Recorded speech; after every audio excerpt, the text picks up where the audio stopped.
Nora Marsh had been a wife for 6 weeks when she heard a woman humming behind a door that had been nailed shut for 3 years. It came from the upstairs wing. The boarded one. The one the whole family swore was empty, sealed since before Nora ever set foot in that lake house. And the tune. She knew that tune. It matched a scratched record down in the parlor. A record with a name written on the paper sleeve in a woman's slanted hand. Margaret, Clay Dorsey, found her standing at the foot of the back stairs. Listening, he was Edwin's business partner. And he smiled the way he always smiled, easy and warm and just a little too sure. "That wing's been sealed since Margaret drowned in '65, he said. "Don't go stirring up ghosts, sweetheart. 60 people had buried Margaret Marsh.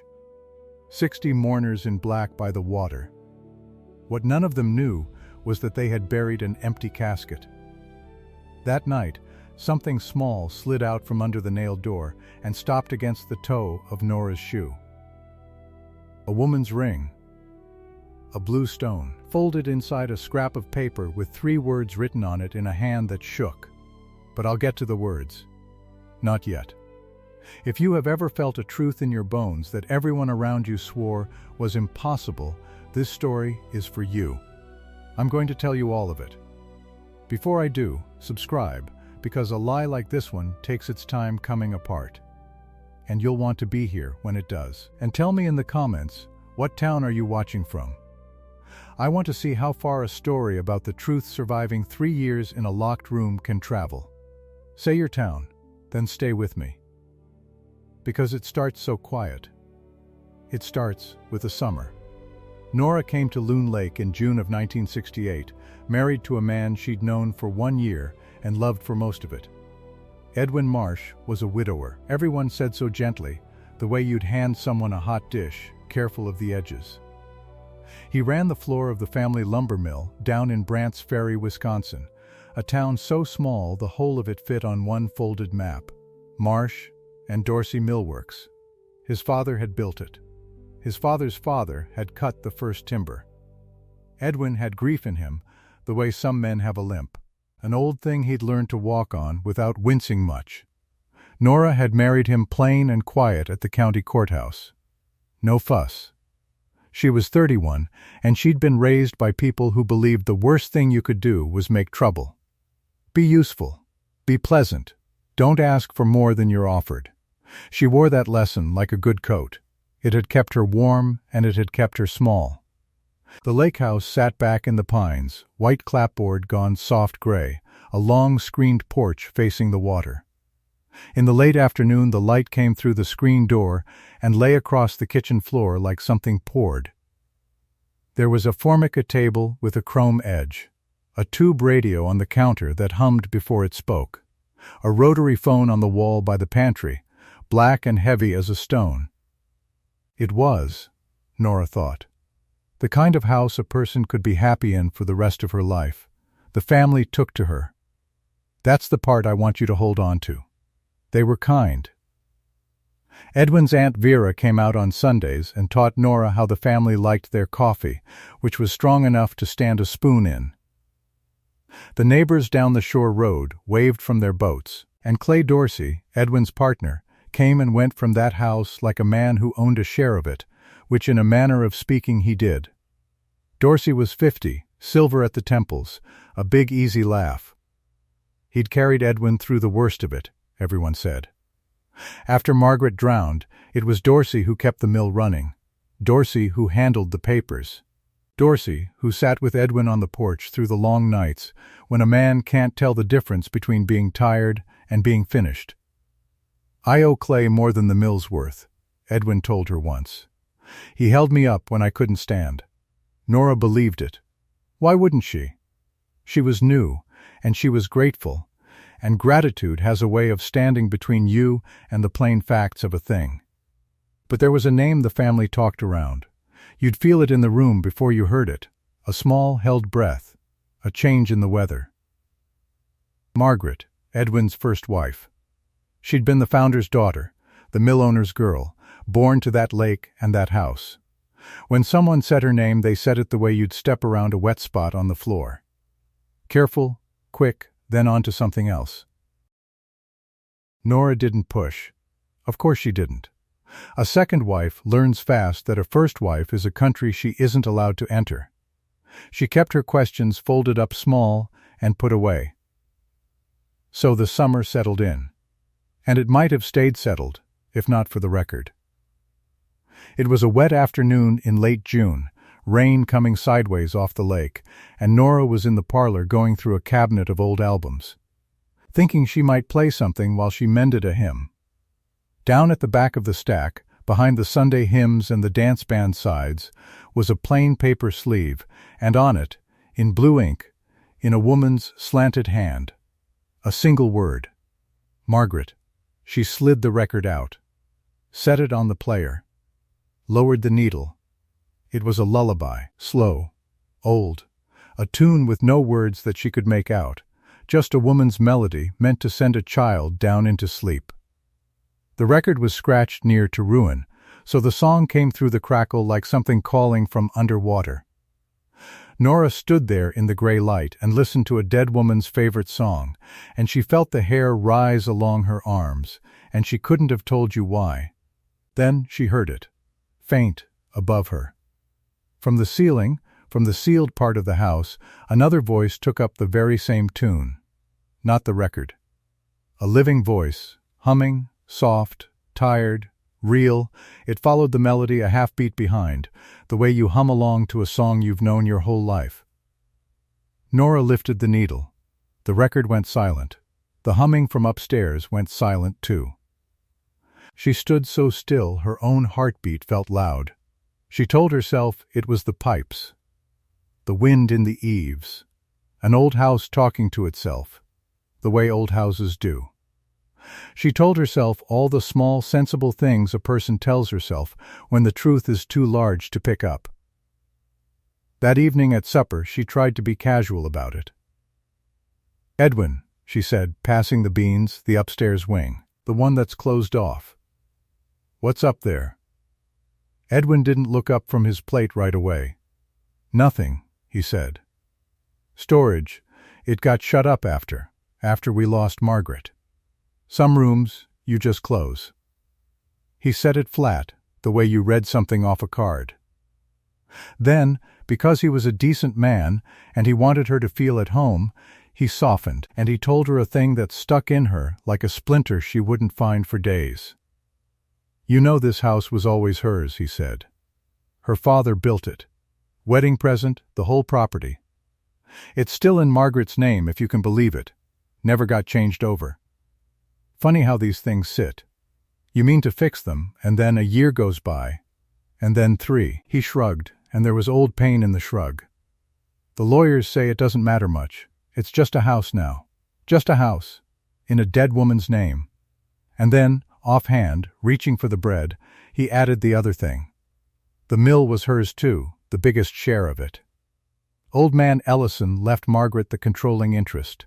When she passed it all, went into the estate. A pause. "Clay's handled it since. Thank God for Clay." Nora nodded and said nothing, and ate her supper, and she filed those 2 facts away without knowing yet that they were the whole story, laid out plain on a Tuesday over green beans. The house in Margaret's name. The mill's control in Margaret's name. And a dead woman can't sign anything, can she? A dead woman's things go where the papers say they go. You already see it, don't you? That's the thing about a story like this. The people living inside it are the last to see the shape of it. But you, watching from wherever you are, you can see it already, gathering like weather. Nora couldn't. Not yet. She only knew she'd heard a voice. She began to watch the house at night. She didn't mean anything by it, not at first. She'd wake in the dark beside Edwin, who slept the heavy sleep of a man worn out by honest work, and she'd lie there listening. The lake made its small sounds, the house ticked and settled. And once or twice a week, always late, always after midnight, she'd hear a soft tread on the back stairs. The narrow ones, the servants' stairs, that ran up along the outside of the sealed wing. The third night she got up and went to the crack of the bedroom door and looked. It was Mrs. Hobbs. Mrs. Hobbs was the caretaker, a heavy-set woman of 55 who came 4 days a week to do the cooking and the wash. She had a face like a closed drawer. Nora had tried to be friendly with her, and had gotten back only short answers, and a way of not quite meeting the eye. Now here she was, in the middle of the night, in her housecoat, going up the back stairs with a tray. And on the tray, under a cloth, was a plate of food. Nora watched her go up and stood there a long time waiting for her to come back down. When she did, the plate was gone and the tray was empty, and Mrs. Hobbs went out to her car and drove off down the shore road in the dark. Now, storage rooms don't eat. Nora told herself a dozen things: that Mrs. Hobbs was taking food home, that she'd carried it up to eat herself, alone, for some private reason, that it was none of Nora's business, which was the lesson she'd been raised on, the one that fit her like the good coat. None of your business. Don't make trouble. But a few nights later she watched again, and she saw the thing that took the sensible answers away from her. Mrs. Hobbs went up the back stairs carrying 2 plates. 2, both covered. 1 in each hand, balanced careful, a woman who'd carried suppers up those stairs so many times she didn't need the light. 2 plates going up to an empty wing. Nora didn't sleep the rest of that night. In the morning, while Edwin was down at the mill, and Mrs. Hobbs hadn't yet come, Nora walked around the outside of the house through the wet grass to look up at the sealed wing. The windows were shuttered from inside. And at the top of the back stairs, on the door that led into the wing, was a padlock and hasp. She'd expected rust. 3 years sealed, out in the lake damp, she'd expected a lock gone orange and pitted, a hasp weeping brown stains down the paint. The padlock was new brass. Bright, clean, the kind of shine a lock only has when it hasn't been out in the weather more than a season. Someone had put that lock on recently, and someone had a key, and someone carried 2 suppers up to it in the dark. She was standing there looking up at it when Clay Dorsey's voice came from behind her, warm as ever. Admiring the old place? She turned. He was in shirt sleeves, a cup of the family's terrible coffee in his hand, easy as a man on his own porch. "The lock's new," Nora said. She hadn't meant to say it. It came out before the good coat could stop it. Dorsey looked up at the door, and just for a moment so brief she'd spend weeks deciding whether she'd imagined it. Something crossed his face and was gone. Then the smile came back, wide and untroubled. "Had to be," he said. "Kids from the summer places kept getting in there on a dare. Ghost hunting. You know how they are. Sad little game they play, spooking each other in a grieving man's house." He shook his head, sorrowful. Edwin couldn't bear it. "So I put a good lock on it, and that was the end of that." He took a sip. "That wing's been sealed since Margaret drowned in '65, Nora. There's nothing up there but her things and her father's papers and a lot of dust. Don't go stirring up ghosts, sweetheart. It's not good for you, and it's surely not good for Edwin." He said sweetheart the way you'd pat a child on the head. And Nora, raised the way she was raised, felt the old reflex rise up, apologize. "Agree. Make it smooth." "Of course," she said. "I didn't mean anything." "Course you didn't." He touched her shoulder, kind as anything, and walked off toward his car. But she'd seen his face. Just for that half second, she'd seen it. And you don't forget a thing like that, once you've seen it.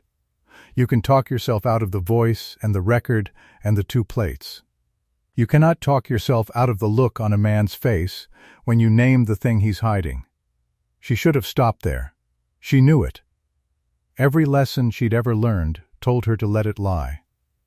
But there was a decency in Nora, deeper than the training, older than the fear.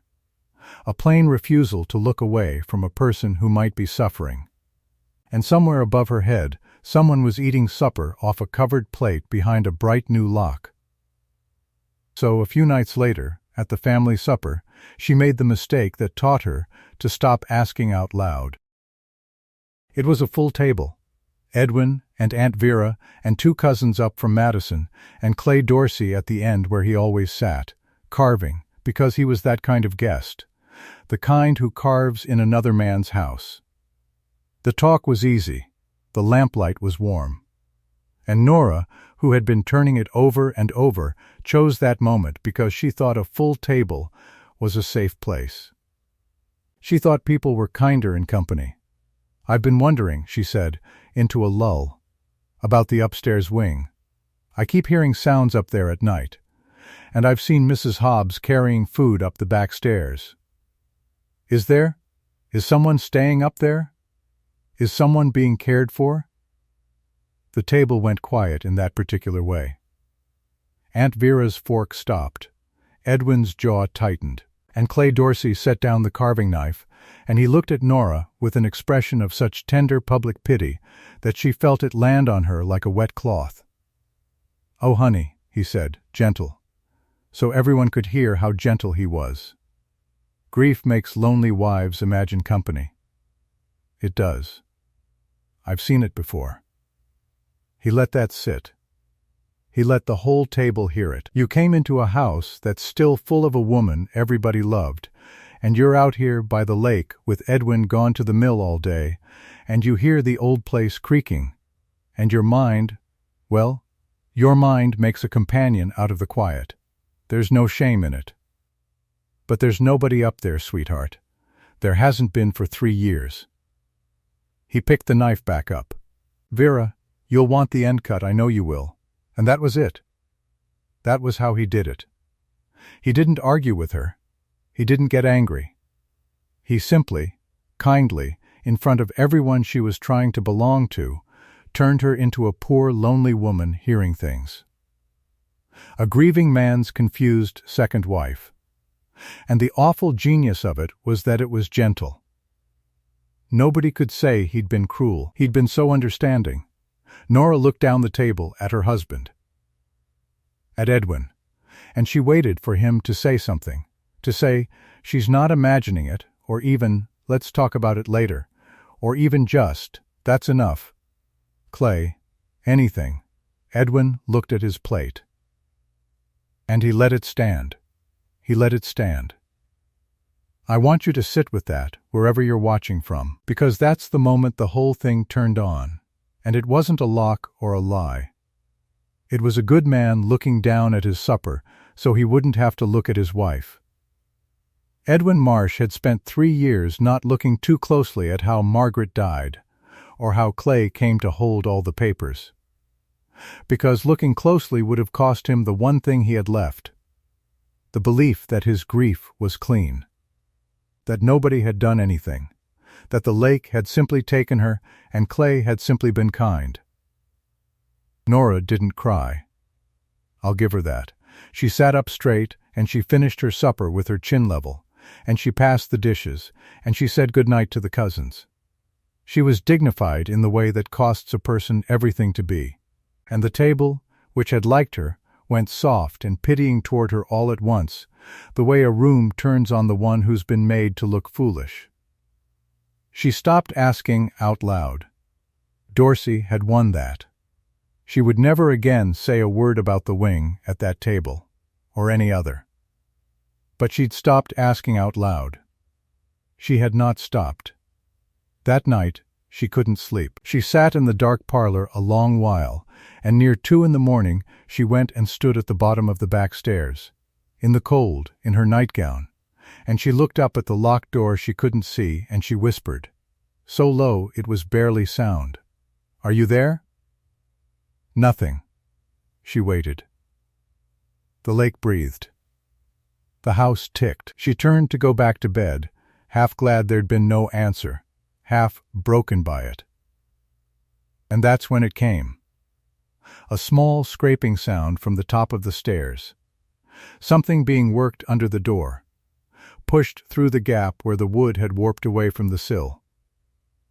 Something small, sliding, tumbling down one step, then another, then rolling the last of the way down the dark stairs to fetch up against the bare toe of Nora's foot.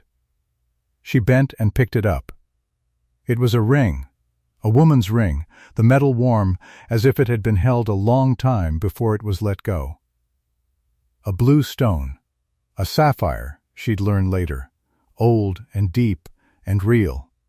And wrapped around it, folded small and tight, was a scrap of paper. She carried it to the window, where the moon came in off the lake, and she unfolded it with hands that had started to shake, and she read the 3 words written there in a hand so unsteady the letters staggered. Please, not drowned. Nora Marsh stood in the moonlight with a dead woman's ring in her palm and a dead woman's handwriting in her hand, and everything she'd been raised to be. Quiet, useful, no trouble, don't ask, fell off her like the good coat sliding to the floor. Because you cannot unread 3 words like that. You cannot tell yourself it's the pipes. There is a living woman behind that door, and she is telling you, in the only way she has, that the whole town buried a lie. She told no one. That was the first hard, right thing she did. Not Edwin, especially not Edwin, who looked at his plate. Not Aunt Vera. She wrapped the ring and the note in a handkerchief, and she pushed them down into the toe of a winter boot at the back of the closet, and she lay awake until the sky went gray, and by morning something in her had changed its shape for good. She was going to find out. Quietly, carefully, the way a small, overlooked woman finds things out. By being underestimated. She started with the town. 2 days later she drove into Brandt's Ferry, on the excuse of the grocery and the bank, and she stopped at the little Carnegie Library on Main, where a girl of 19 ran the desk and was glad of anyone to talk to. Nora asked, sweet and vague, about looking up an old family matter, a death in the family, for the records. The girl showed her the microfilm reader in the back and how to thread it, and left her alone. Nora found the newspaper from the autumn of 1965. She found the drowning. Margaret Ellison Marsh, 41, lost in a boating accident on Loon Lake, body recovered, it said recovered. Funeral at the Lutheran Church, 60 in attendance, survived by her husband Edwin. She read the kind words. Founder's daughter. Pillar, beloved, she read the account of the accident, which was thin, which named no witness but Clay Dorsey, who had been on the shore and had seen the boat go over and had done all a man could do. Then she cranked the film forward, 3 years, to that very summer, to the legal notices at the back of the paper where nobody reads. And there it was, in small gray type. A probate hearing. County Courthouse, Brandt's Ferry. 9 days out.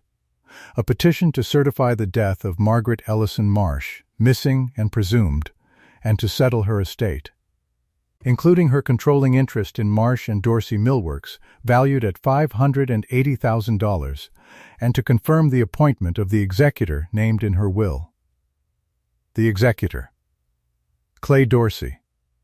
Nora sat in the dark little room with the fan of light on the wall and did the arithmetic that Edwin had handed her over green beans without either of them knowing it. The house, in Margaret's name.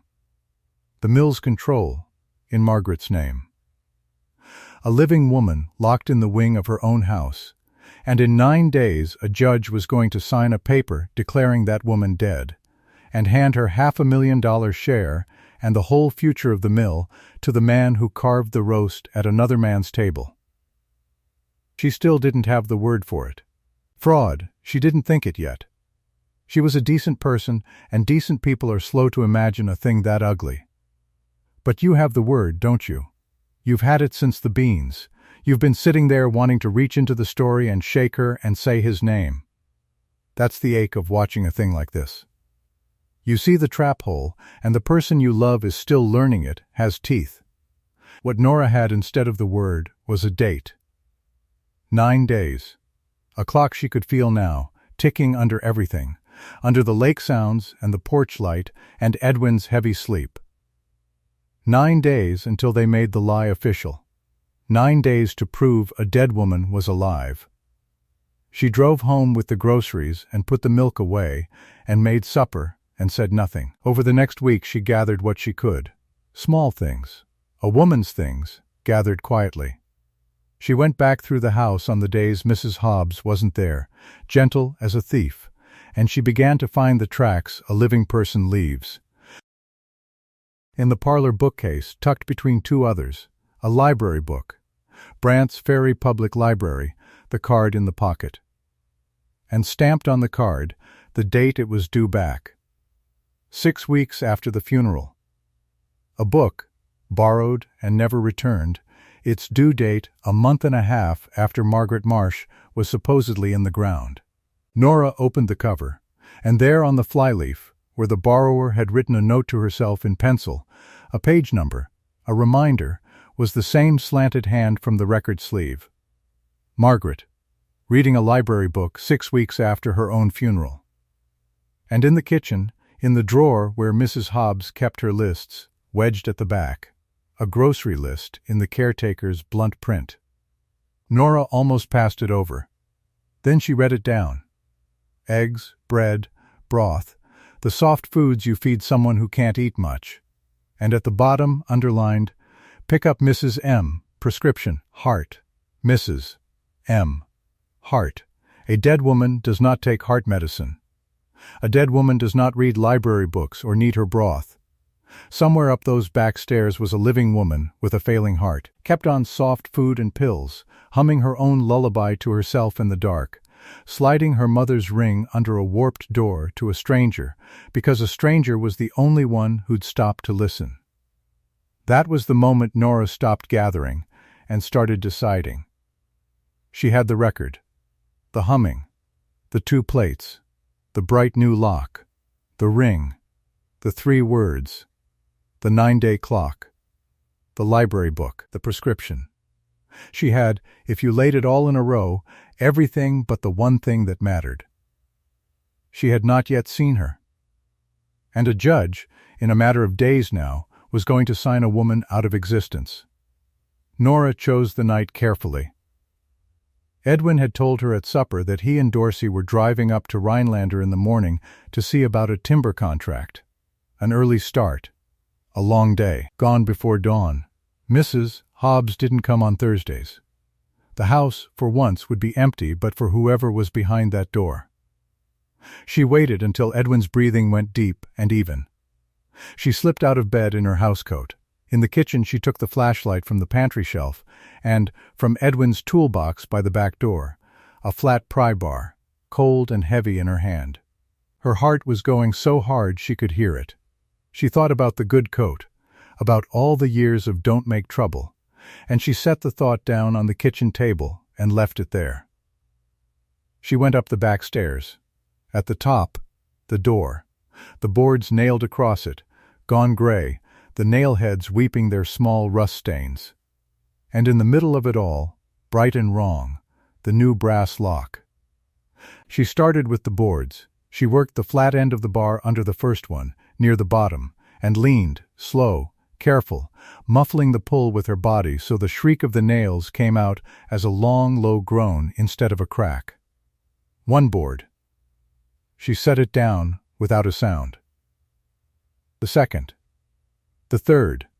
Sweat stood on her lip, though the night was cool. Every few seconds she stopped and listened down the stairwell for Edwin, for a car, for anything. Nothing but her own blood and the lake. The boards came away. Now only the lock held the door. The hasp was screwed into the old wood, and the old wood was 3 years soft with damp. She fit the bar behind the plate and she pushed, and the screws gave with a sound like a small animal in pain. One. Then the other, and the whole bright lock and its hasp came free in her hand, still locked, useless now. A shiny thing guarding nothing. The door stood unbarred in front of her. Nora put her hand on the cold knob. Behind it, silence, she had the sudden wild thought that she'd been wrong about all of it. That she'd pried open an empty storeroom, and she'd have to nail it shut again in the dark and carry her foolishness to her grave. And underneath that thought, worse, the true one, that she'd been right, and that being right meant her whole life here. The family that loved her. The man asleep down the hall. All of it was built over a locked room with a woman in it. She turned the knob. It gave. She pushed the door, and it swung inward on hinges someone had kept oiled, quiet, into a close dark that smelled of dust and camphor and, underneath, faint and human, of soup and of a person, of someone who lived. She raised the flashlight. Her hand was shaking, so the beam trembled across the walls, across a narrow-made bed, across a chair by the shuttered window, across a shelf of borrowed books. And the beam stopped. There, in the chair, turned toward the door as though she'd been waiting in the dark for 3 years for someone to finally come through it, sat a thin woman with gray coming into her dark hair and a deep, lucid, unbelieving light in her eyes. On her right hand, one finger bare, wearing the pale indent where a ring had been for 20 years and was not now. The two women looked at each other across the little trembling circle of light, and neither one of them made a sound. For a long moment, neither woman moved. The flashlight shook in Nora's hand. Then the woman in the chair lifted one thin arm, slow, the way you reach for something you're afraid will vanish, and Nora crossed the little room and went down on her knees and put her arms around her. The woman was all bone under the shawl. She smelled of camphor and old soup and unwashed hair. She did not cry. She held on, one hand flat against Nora's back, pressing, as if to prove the back was real, as if a living person had not touched her in a very long time and she had forgotten the weight of one. "You came," the woman said. Her voice was rough from little use. "I slid it under the door and I thought, she'll show it to him. She'll show it to Clay, and they'll move me tonight." "I didn't show anyone," Nora said. "No," the woman drew back and looked at her face in the trembling light. "No, I can see that. You've got an honest face. That's the trouble with you. I had one too, once. You're Margaret." "I was." A small dry sound that might have been a laugh. "For 3 years I've been a name they use in the past tense. Margaret drowned. Poor Margaret. It gets so you start to wonder if they're right." Nora set the flashlight on the floor, beam up so it threw a soft circle on the ceiling, and neither of them had to hold it. In that gentler light she saw the room whole. The narrow bed, made tight. The shelf of library books. A washstand. A chair. A window shuttered, and, she saw now, nailed. The same as the door had been. A room kept just clean enough that no one could call it cruelty. A room a person could live in for 3 years and never once leave. "Margaret, listen to me." Nora took the thin hands in hers. "The whole town thinks you drowned in the lake. In 65. There were 60 people at your funeral. They buried a casket. An empty one." Margaret's eyes were steady now, and there was nothing wandering in them, nothing broken. Only a terrible clear patience. "I know. I've had 3 years to work it out, sitting in this chair. You'd be surprised what you can put together when you've nothing else to do but think." "Tell me," Nora said. "From the start. I have to know all of it. There's a hearing coming, and I don't understand what it means yet, but I know it's bad." Margaret was quiet a moment.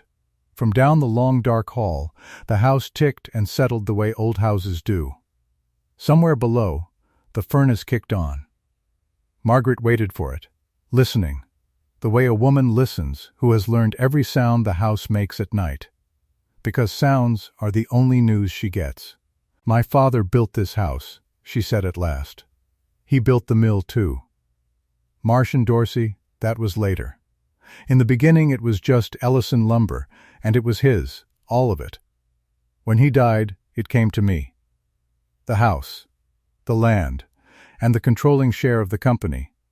51% of it, in my name, with my father's signature witnessing it over."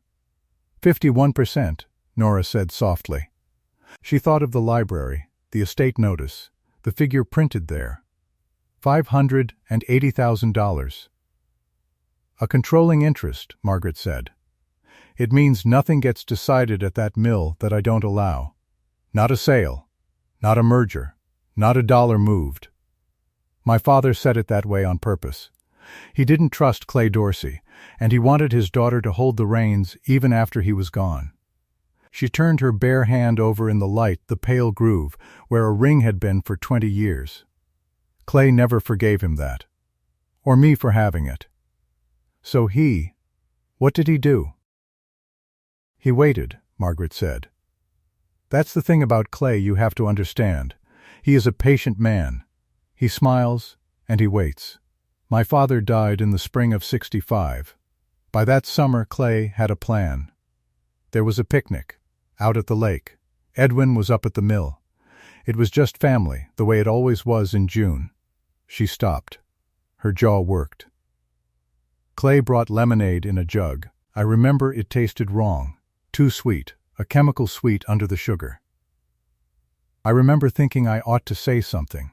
And then the dock tilted up at me, and the sky went sideways, and that's all I have of that day. Nora sat very still. When I woke I was here, Margaret said. In this room.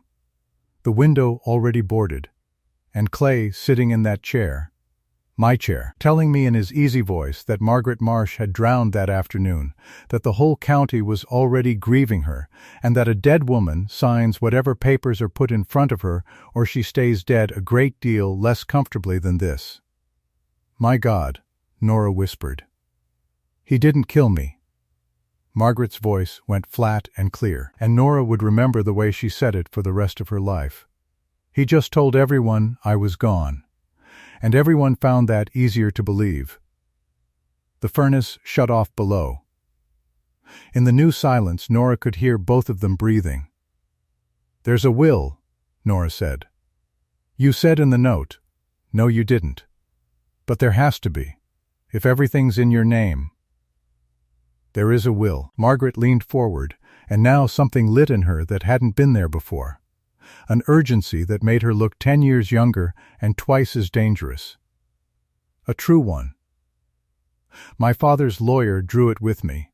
A good man, Thomas Ainsley. He handled our family 30 years. It names Thomas trustee if anything happened to me. It leaves the block and the house to be held in trust.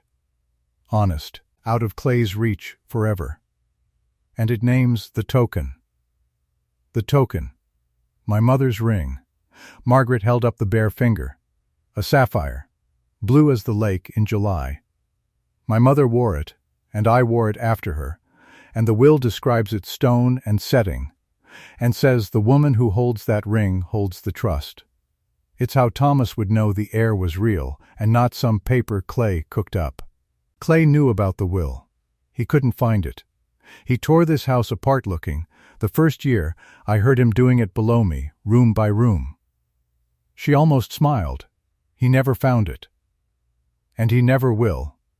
Because it's in the one place a smart man doesn't think to look, and because this house is still, in law, mine, he can't send men through it with a warrant.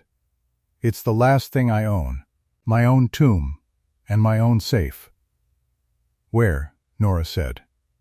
Margaret looked at her a long time.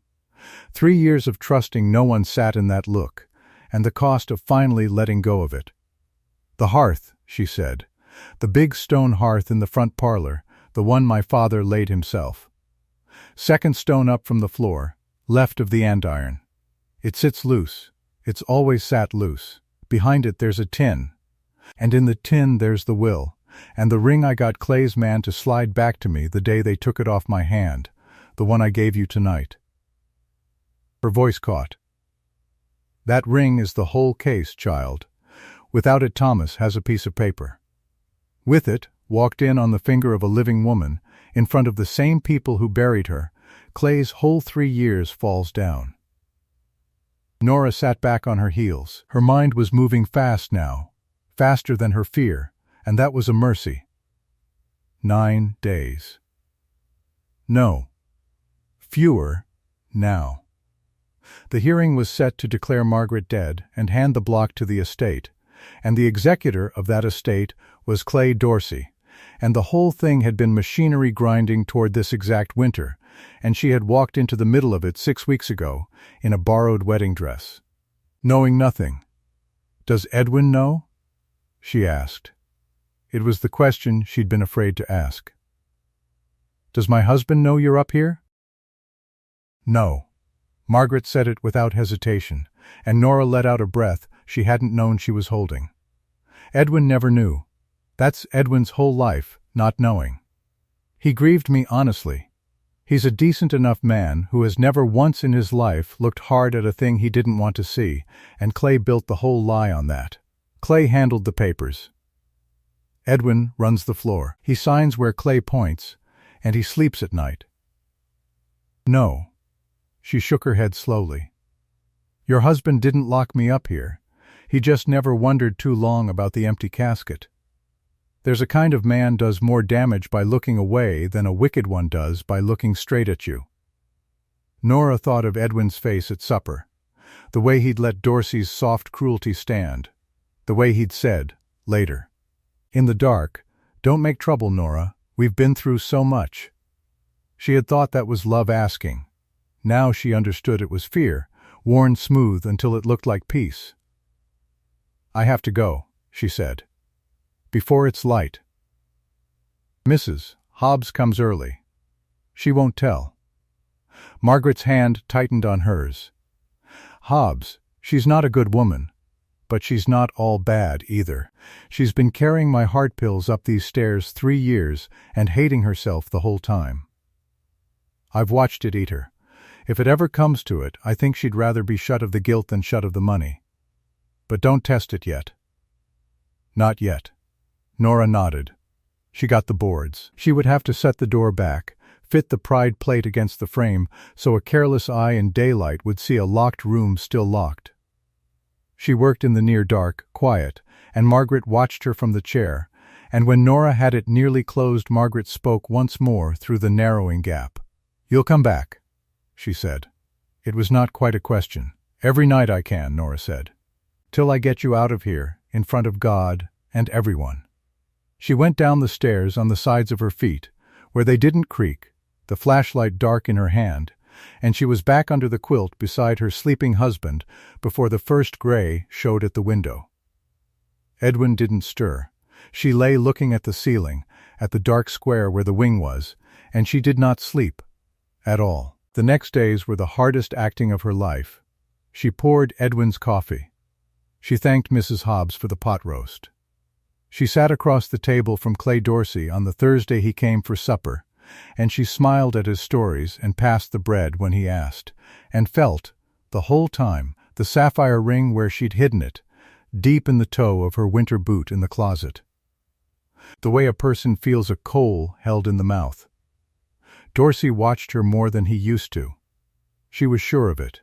His eyes would find her across the room and rest there a beat too long, easy and cold, a man checking a fence line for a gap. "You're looking tired, sweetheart," he said once, buttering his roll. "New brides don't sleep. Or is the country too quiet for you? Some women can't stand the quiet. Their minds fill it up with things." "I sleep fine, Mr. Dorsey," Nora said. "It's just the lake air. Takes getting used to." "It does." He smiled. "You'll settle." They always settle. By night she was another woman. When the house was down and Edwin was breathing slow, she'd take the flashlight and the covered plate she'd saved back from her own supper. And she'd go up the dark stairs and ease the door and sit with Margaret in the little circle of light, and the two of them would talk in whispers so low they were almost only breath. Margaret ate. Color came back into her by inches. Nora brought her a comb, and news of the outside, and one night a orange, which Margaret held to her nose a full minute before she'd peel it, breathing it in like a woman just up from underwater. Once it nearly ended. Nora was coming down from the wing near 2 a.m, the empty plate in her hand, and she reached the turn of the stairs, and Dorsey was there. He was in the hall below in his shirt sleeves, a glass of water in his hand, standing perfectly still at the foot of the stairs, looking up into the dark where she was. She froze on the landing. The plate was in her hand. If he came up. If he turned the light on. 3 years of the man's whole scheme and her own life both hung on the next 10 seconds, and she could not make her feet move. "Who's there?" Dorsey said. Not loud. Flat. "It's Nora." Her own voice came out steadier than she'd have believed. "I couldn't sleep. I came down for the kitchen, and I thought I heard something in the parlor." "Mice, I expect." A silence. She could not see his face in the dark, only the shape of him and the pale glass in his hand. "You're on the stairs," he said. "I'm coming down them," she said, and she made herself do it, one step and another, down toward him, with the plate held natural at her side, an ordinary sleepless wife with a used dish, and she came into the faint light from the window and let him see her face plain and unafraid, because unafraid was the only thing that would save her. "You're up late yourself, Missy. Dorsey." He looked at her. He looked at the plate. She had turned it, without seeming to, so the fork lay across it, the way a woman carries down a dish she nibbled from herself. "Old men don't sleep either," he said finally. Something in him settled, or seemed to. "Good night, Mrs. Marsh. Get your rest. You've a lot of summer left." "Good night," she said, and walked past him into the kitchen with her back to the man, which took more than the padlock had taken, and set the plate in the sink and ran the water, and did not let her hands shake until the water was running loud enough to cover it. She got word out on a Tuesday. She'd been afraid to write it, afraid to say it on the party line telephone where any neighbor might lift a receiver. So she drove into Brandt's Ferry on the pretext of the library, and she found Thomas Ainsley's name in the town directory, a small law office over the hardware store, and she went up the narrow stair and into a room that smelled of pipe smoke and old paper, and found an old man behind a desk who looked up at her over his glasses. "Mr. Ainsley," she said, and shut the door behind her. "My name is Nora Marsh. I'm Edwin's wife." His new wife. She watched something move in the old man's face at the name Marsh. "I've come to talk to you about Margaret." "Margaret Marsh is dead, Mrs. Marsh," he said it carefully. An old grief handled like glass. 3 years now. Whatever they've told you, she's alive. Nora crossed to the desk and set her handbag on it and opened it and took out the thing she'd carried in, wrapped in a handkerchief, and unwrapped it there in the lamplight. The sapphire caught the lamp and threw it back, deep and blue. Thomas Ainsley went very still. "That's her mother's ring," he said. His voice had gone thin. "I wrote that ring into a will with my own hand. Stone and setting. I described it so I'd know the air." He looked up at her, and there was a wildness coming up in the old, careful eyes. "Where did you get this? Where did you get this ring?" "She gave it to me," Nora said. 2 nights ago. Off her own hand, from the far side of a locked door, in the wing of that house everyone swears is empty. She's been up there 3 years. Mr. Ainsley, Clay Dorsey didn't drown her. He hid her. And the hearing to make her dead for good is, she had to steady herself. It's in 6 days now. And Dorsey's the executor. The old man put both hands flat on his desk and looked at the ring, and Nora watched 3 years of a man's assumed defeat crack straight across. "I let it go," he said, almost to himself. "God forgive me. Dorsey moved me off the estate inside a month, and I told myself it was grief closing ranks. I never looked. I was tired and I was old, and I never looked." He raised his head. "There's a true will." "Behind the parlor hearth," Nora said. "She told me exactly. I haven't dared move it. I wanted you to know first, so if anything happens to me, nothing is going to happen to you," Thomas Ainsley said. And he stood up out of his chair like a man 20 years younger. "Because from this hour you are not alone in this, Mrs. Marsh. Get me that will." Get it to me and keep your face at that supper table and let that man believe he's already won. I know the probate judge. I've known him 40 years, and I have buried the wrong casket once in my life, and I will not do it twice. She got the will 3 nights later. The house was empty for the evening. Edwin and Dorsey both gone to a lodge dinner in town. Mrs. Hobbs off till 9. Nora knelt at the great stone hearth her father-in-law's father had laid, and she counted up, 2nd stone left of the andern, and she worked her fingers into the seam, and the stone shifted, loose as a bad tooth, just as Margaret had said. Behind it, in the cold hollow, her fingers found a tin.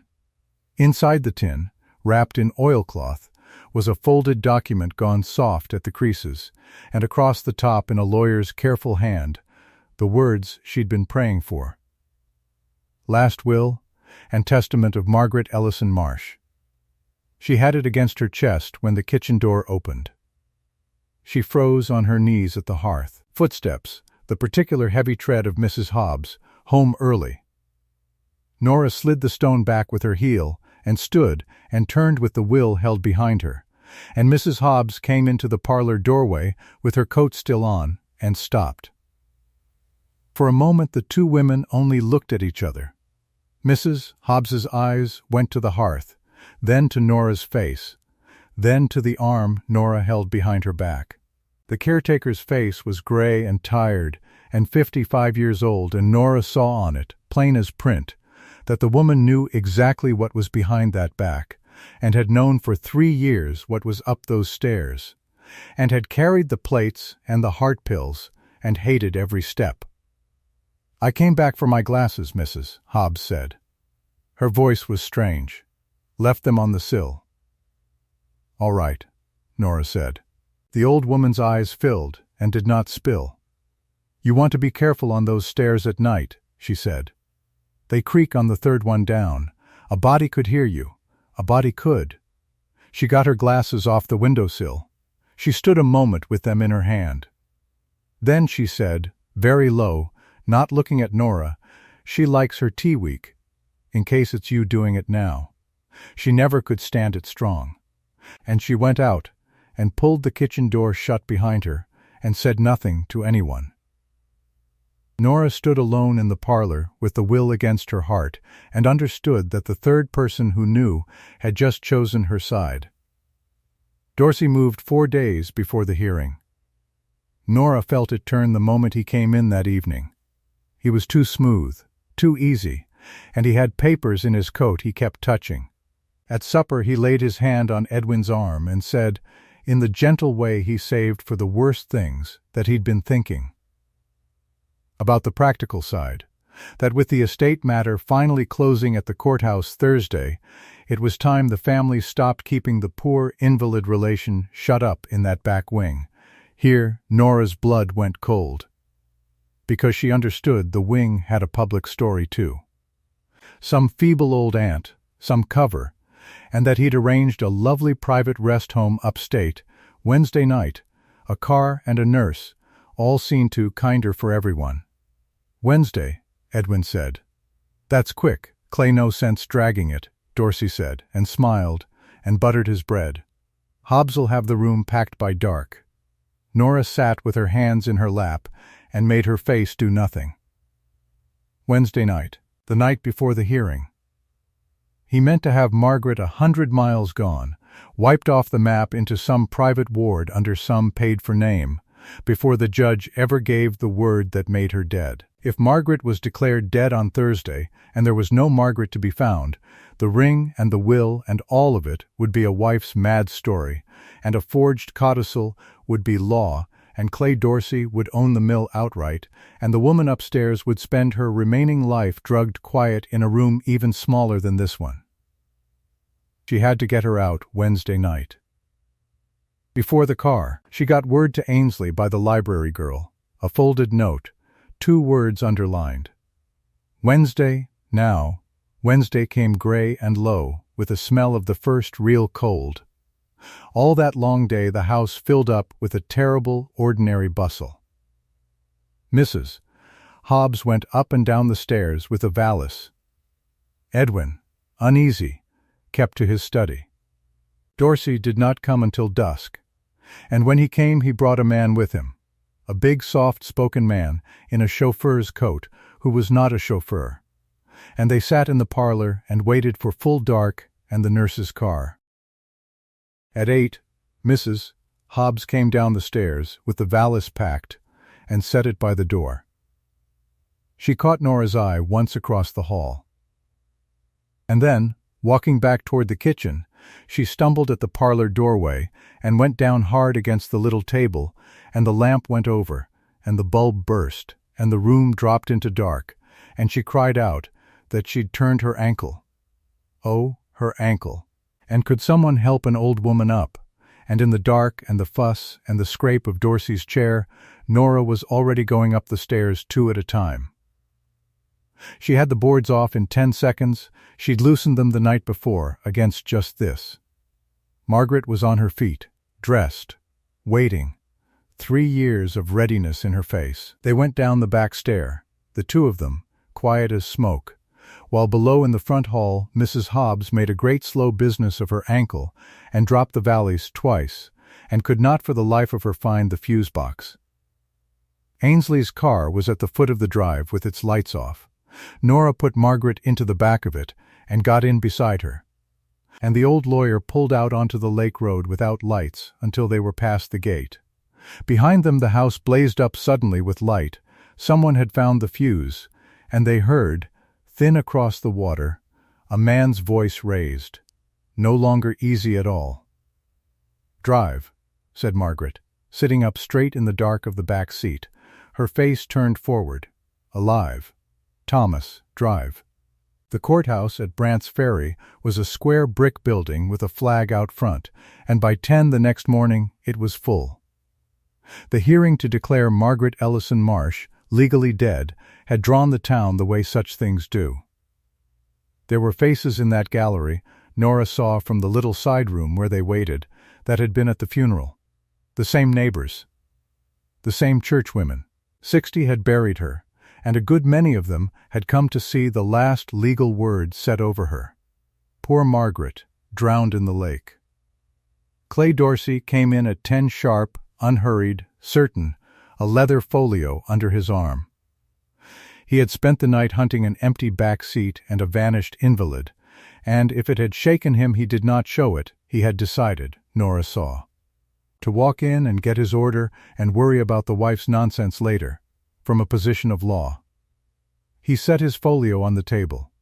Inside it was the codicil that named him executor, the forged sheet 3 years in the making, and he meant to hand it up to the judge and be done. Edwin came in behind him and sat, gray-faced, not knowing why his wife had not come home the night before. Not knowing anything. Which was, Nora thought, the story of the man's whole life. The judge was old and dry and had known this county 60 years. He called the matter. He asked was the estate represented, and Dorsey rose and said it was, and moved that the court certify the death and admit the estate to probate under the executor named, and he stepped forward to lay the folio up. And Thomas Ainsley stood. "Your Honor," he said, and his old voice filled that room. "Before the court certifies the death of Margaret Marsh, the court will want to see her true and only will. I drew it. It has been hidden 3 years. I'd ask leave to read one clause of it aloud." A stir went through the gallery. Dorsey turned, and Nora watched his face, and saw the smile still on it. Only the smile had gone a half-second late. "Your Honor, Mr. Ainsley was removed from this estate. Mr. Ainsley was the decedent's attorney 30 years, the judge said, and I'll hear a will in my own courtroom. Clay, sit down." "Read it, Thomas." Ainsley unfolded the soft old document. He read the clause naming the trust and the trustee, and then he read the token, slow. So every soul in that room heard it, that the heir and holder of the trust should be known by the decedent's mother's ring, a blue sapphire in a rose gold setting, described herein so that no counterfeit heir might stand in her place. He lowered the paper. "The will names a ring, Your Honor," he said. I'd move the court to have that ring produced. And Dorsey said, into the quiet, the last easy thing he ever said in that room. This is theater. There is no ring. The woman is 3 years drowned. Whoever sold this court a fairy story, the doors at the back of the courtroom opened.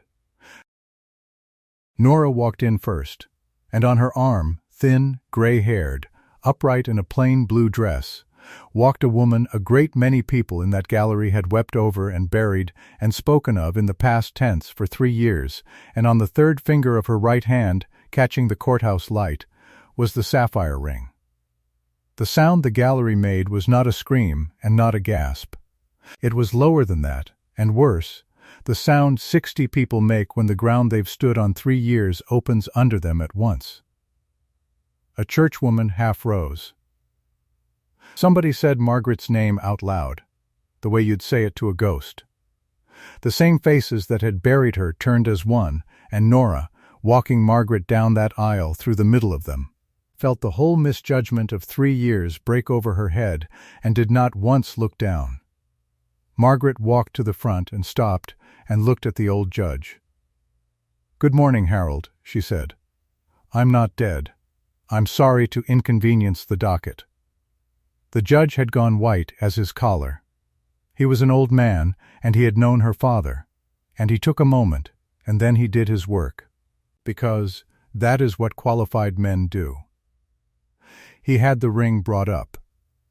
He set the will's inventory beside it, and he read the description, stone and setting, and he turned the ring in his fingers, and he matched them, item by item, in the silence of that room.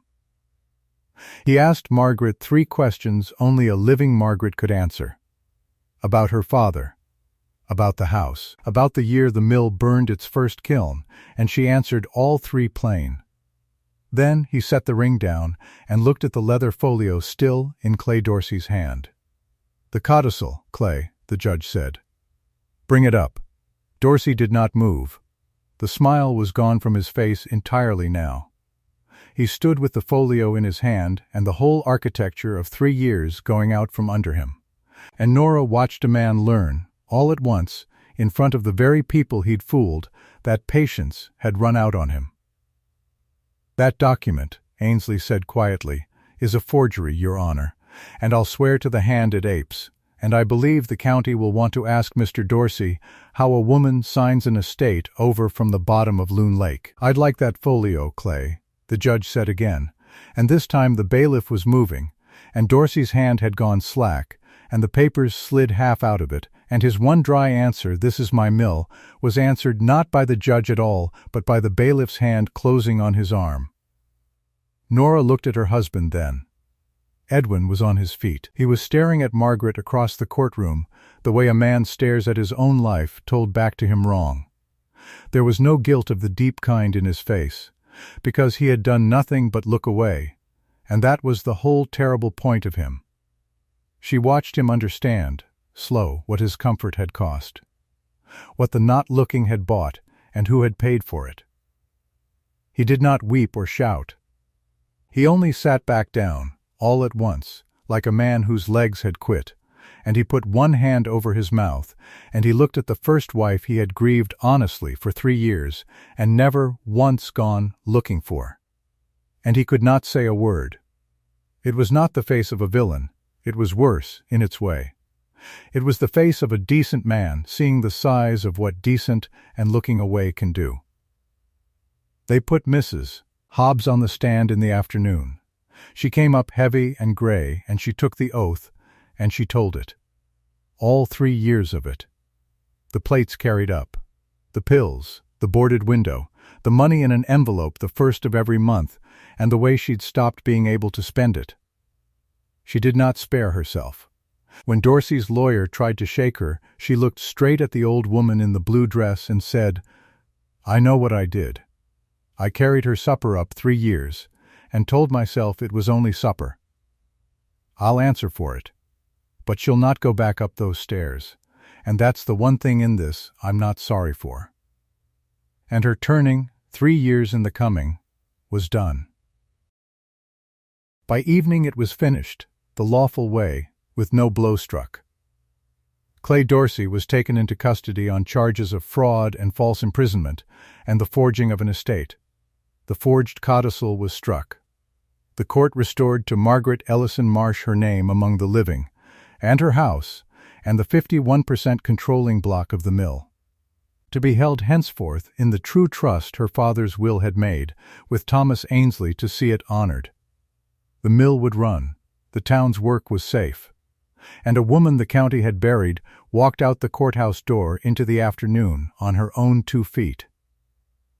The autumn came on gold and cold, and they tore the boards off the wing. Nora did it herself, one Saturday, with the flat pry bar from Edwin's toolbox, and this time the light came in instead of going out. They raised the nailed windows. The lake showed blue and hard through the wavy old glass, and the cold, clean air went through that room and took the camphor and the 3 years of it out over the water. Margaret stood in the middle of the floor in the sunlight and did not say anything for a while, and Nora let her not say it. The mill runs under Margaret now, and the trustee, honest, the books open. Margaret took her father's chair and found she was good in it, hard where she needed to be, which she'd learned, she said dryly, in a smaller room upstairs. Edwin lives quiet on the floor of the mill he no longer half owns, a foreman now, respected, forgiven, not unmarked. He and Margaret pass in the yard and nod. Once Nora heard him say to her, "Lo, I should have looked," and Margaret answer, not unkind, "Yes, Edwin, you should have. A lot of people should have." And that was all either of them ever said about it, and it was enough. Clay Dorsey's dry line came to them second-hand, from a clerk who'd read it in the county ledger. The man had told the intake officer, buttoning his coat, that he'd built that mill with his own hands, and the officer had written underneath, in the plain hand of the law, defendant remanded. That was the last easy thing Clay Dorsey ever said about the mill. Mrs. Hobbs sends a grocery list up to the house the first of every month still, for the pantry in her cramped hand. Nora keeps the first one in a drawer. It's the first honest list the woman ever wrote in that house, and at the bottom, under the flour and the tea, she'd added one line without being asked. Weak tea for Mrs. M. She likes it weak. On the warm afternoons the two of them sit out on the porch, the new wife and the first wife, the one they married and the one they buried, and neither is a rival to the other, and never was. And both of them undrowned. Margaret takes the low sun on her face like a woman who will never again take light for granted, and on her hand the sapphire catches the gold of it and throws it back. Blue as the lake in July, back where it belongs, on the finger it was made for. A lie only lasts as long as everyone finds it easier than the truth. Clay Dorsey knew that. He built 3 years on it. But it only takes one person who won't stop looking, one honest face at a locked door, and the whole easy thing comes down. Comment the town you're watching from, and tell me who in your life refused to stop looking.